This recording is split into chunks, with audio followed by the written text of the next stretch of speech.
Merhaba from BA. This is the Rorshok Turkey update from the 3rd of December 2024. A quick summary of what's going down in Turkey.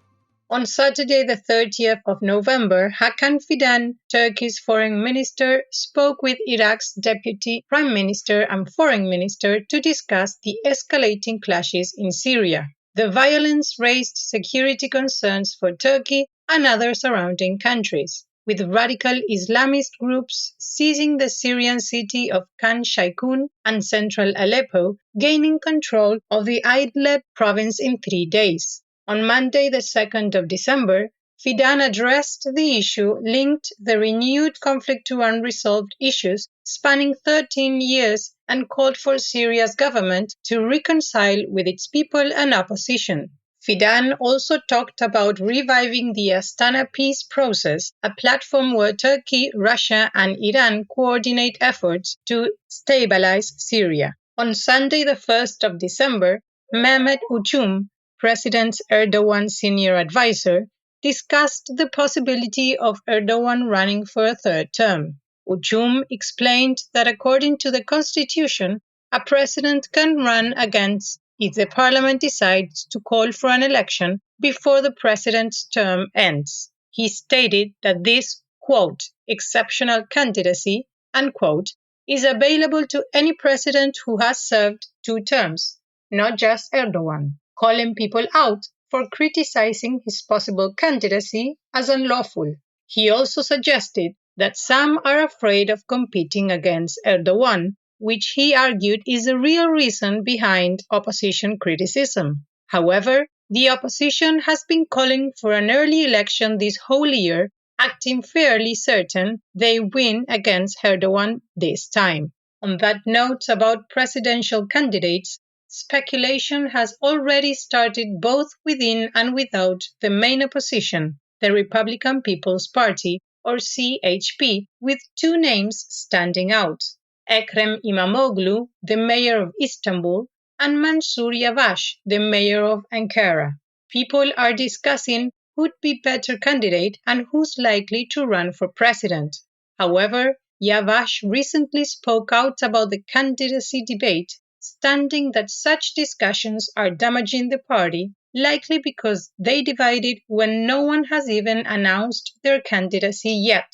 He emphasized that decisions about his potential candidacy should come from him, discouraging further speculation at this early stage. This week, the Ministry of Environment, Urbanization and Climate said that the Istanbul municipality lacks the authority to operate preschools and ordered a halt to new openings, placing existing facilities at risk of closure. These preschools, which charge 2,500 liras, equivalent to $85 monthly, provide affordable education for children aged 3 to 6 in low-income areas, where private options cost over 7,500 liras or $260. With the country's minimum wage at 17,000 liras, which is $580, many families rely on these affordable facilities.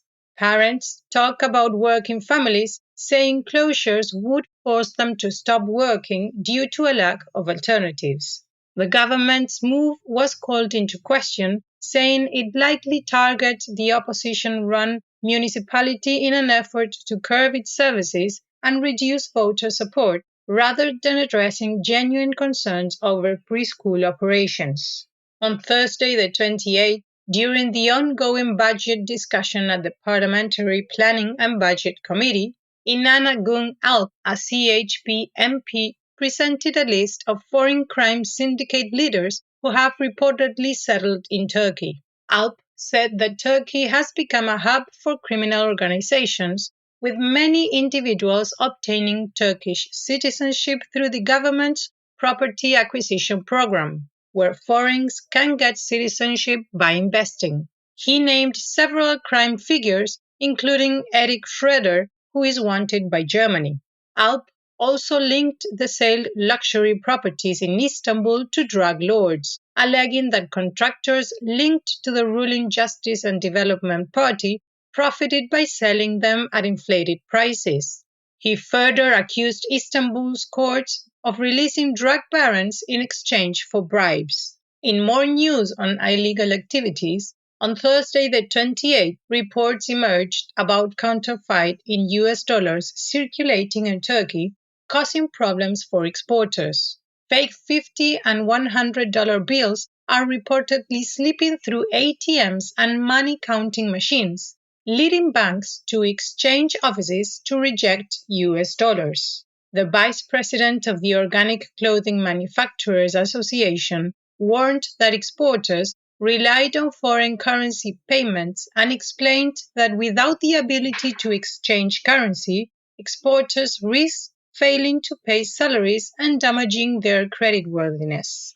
In response, Turkish authorities began inspecting ATMs and money exchange operations while the central bank coordinated efforts to address the counterfeiting. Still on the topic of crimes, on Saturday the 30th, the police arrested a foreign national wanted by Interpol for human trafficking in the southeastern Muğla province. The Muğla Police Department identified the suspect, who was wanted under a red notice for trafficking and prostitution.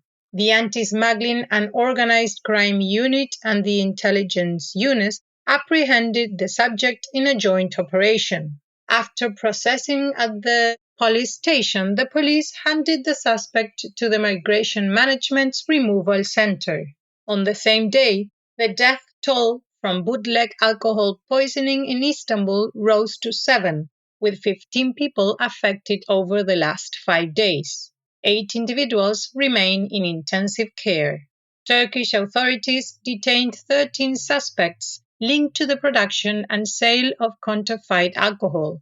During the raids, officials seized over 500 liters of ethyl and methyl alcohol along with 165 bottles of fake spirits. This comes amid Turkey's broader efforts to curb alcohol and tobacco use, with President Erdogan pushing for high taxes on these products. However, these steep taxes seem to drive people toward cheaper alternatives, which can lead to dangerous, even fatal consequences. Speaking of efforts to curb alcohol and tobacco use, on Thursday the 28th, the Istanbul Governor's Office announced a new mandate for businesses selling alcohol and cigarettes. The goal is to protect minors from harmful habits such as alcohol and cigarettes consumption.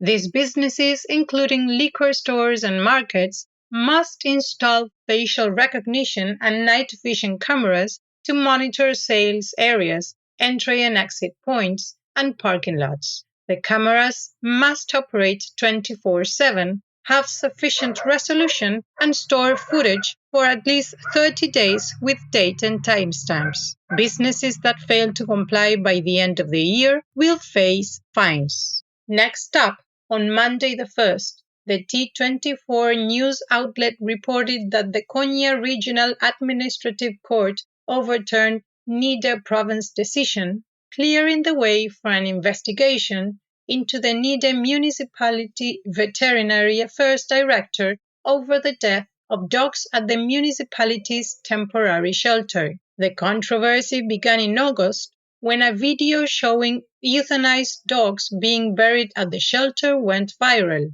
sparking outrage on social media. Lawyers and veterinarians argued there was enough evidence to suggest that shelter staff intentionally killed the animals, violating animal protection laws. While the Niğde court initially dismissed the allegation and denied further investigation, the administrative court found sufficient grounds for an inquiry into the actions of the Veterinary Affairs Director and others involved. In some updates on price hikes, on Wednesday the 27th, the government announced an almost 44% revaluation rate for 2025, affecting taxes, fines, and fees. Key increases include the International Mobile Equipment Identity Registration fee for phones brought from abroad, which will rise from about 32,000 to 45,600 liras. That is from around $150 to about 1,300. Passport fees will also go up. The departure fee for leaving Turkey will increase from 500 to 720 liras. That is from around $14 to $20. Traffic fines will also rise significantly.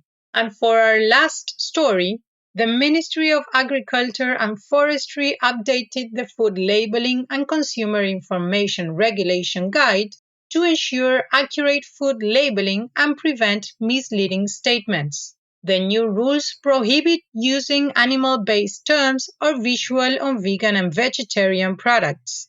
Vegan items cannot create a dairy-like impression, and vegetarian labels must avoid meat references. Terms like chicken-flavored or meat taste are also banned. Additionally, menus in public eateries must clearly indicate vegan or vegetarian options, using phrases like sustainable for vegans, vegetarians. Food businesses must comply by the end of 2026 or risk having non-compliant products removed from the market.